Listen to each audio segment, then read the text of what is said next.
Pada suatu hari Rasulullah SAW ditemui oleh malaikat Jibril. Rasul pun bertanya, "Ada apa wahai Jibril?" Jibril menjawab, "Wahai Muhammad, sesungguhnya hari ini Allah Subhanahu wa Ta'ala sedang mengobarkan nyala api neraka, dan seluruh para malaikat amat ketakutan. Mereka tidak tahu harus bagaimana. Untung aku ingat," kata Jibril, "bahwa engkau Muhammad adalah sumber cinta dan sayang Allah Subhanahu wa Ta'ala kepada alam semesta. Dengan alasan itu aku kesini, bertabaruk mengambil berkah dengan cinta Allah kepada dirimu, ya Rasulullah, ya Muhammad." Rasulullah terdiam beberapa saat, kemudian bertanya lagi, "Wahai Jibril, ceritakan padaku bagaimana neraka itu sesungguhnya." Jibril menjawab, "Wahai Muhammad, neraka itu bagaikan lubang-lubang yang terdiri dari 7 tingkat. Jarak antara satu lubang dengan yang lain ialah perjalanan 70 tahun. Lubang paling bawah adalah lubang yang paling panas." Nabi SAW meneruskan pertanyaannya, "Lalu siapakah penghuni lubang-lubang neraka itu, wahai Jibril? Sampaikan kepadaku, Jibril." Jibril menjawab, "Lubang yang paling bawah diciptakan untuk orang-orang munafik. Lubang yang berikutnya untuk penyembah berhala, lalu untuk penyembah bintang dan matahari." Jibril terus menerangkan penghuni tingkatan neraka hingga lubang yang kelima, tempat umat Yahudi, dan yang keenam dihuni oleh umat Nasrani. Setelah menjelaskan penghuni 6 tingkatan neraka, Jibril diam cukup lama.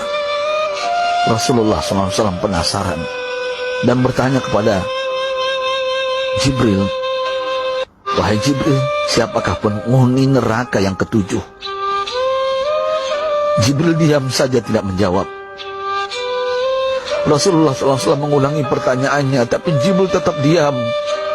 Rasulullah tambah penasaran dan mendesak Jibril agar dijawab pertanyaannya.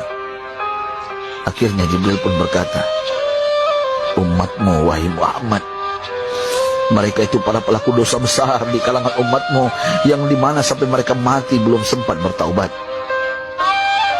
Mendengar jawaban Jibril, Rasulullah langsung jatuh pingsan. Jibril merangkulnya dan meletakkan tubuh baginda di atas pangkuannya. Tak berapa lama Rasulullah SAW sadar dan langsung menangis bersimbah air mata dengan terisak-isak. Rasulullah mempertegas pertanyaannya, "Wahai Jibril, apakah benar ada di antara umatku yang masuk neraka?" Jibril menjawab, "Benar, wahai Muhammad, pelaku dosa besar di antara umatmu yang belum bertaubat." Setelah itu Rasulullah menghadap kiblat dan sujud kepada Allah dalam isak tangisnya. Sesekali dengan suara pelan beliau membisikkan kata-kata, "Ummati ya Rabb, ummati, ummati, ummati." Beliau SAW tidak mengangkat kepalanya dalam keadaan seperti itu selama 3 hari 3 malam, kecuali setiap Bilal bin Rabah mengumandangkan azan, barulah beliau bangkit untuk menjadi imam, dan setelah itu kembali sujud lagi. Pada hari ketiga Abu Bakar menyadari hal ini, beliau mengetuk pintu Rasulullah dan mengucapkan salam 3 kali, namun tidak terdengar jawaban. Abu Bakar sedih dan berseru di hadapan pintu Nabi besar Muhammad SAW, "Apakah ada jalan untuk masuk ke rumahmu ya Rasulullah?" Tetap tidak ada jawaban. Di jalan Abu Bakar bertemu sahabat Umar. "Mengapa engkau menangis, wahai Abu Bakar?" kata Umar. Abu Bakar menceritakan keadaan Rasulullah SAW. Maka Umar pun melangkah menuju rumah Rasulullah dan terjadilah hal yang sama. Umar pun pulang dan menangis. Di jalan Umar bertemu sahabat Salman Al-Farisi. Dengan terisak Umar bercerita kepada Salman hingga membuat dia amat sedih, namun tidak berani mengulangi hal yang sama. Salman melangkah menuju rumah Fatimah radhiyallahu anha dan menceritakan hal itu. Setengah berlari Fatimah menuju rumah ayah tercinta dan mengetuk pintu sambil mengucapkan salam. Mendengar suara lembut putri tercinta, sejuklah dada Rasulullah. Beliau bangkit dari sujud dan membuka pintu. Alangkah terkejutnya Fatimah melihat Rasulullah, ayah tercinta, amat kurus dan pucat. Fatimah memeluknya lalu menangis. Wahai ayah, apa yang terjadi? Mengapa engkau amat sedih seperti ini?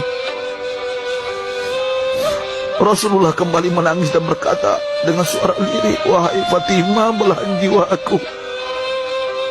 Bagaimana mungkin aku tidak sedih sedangkan Jibril mengatakan akan ada kelak umatku yang akan masuk neraka.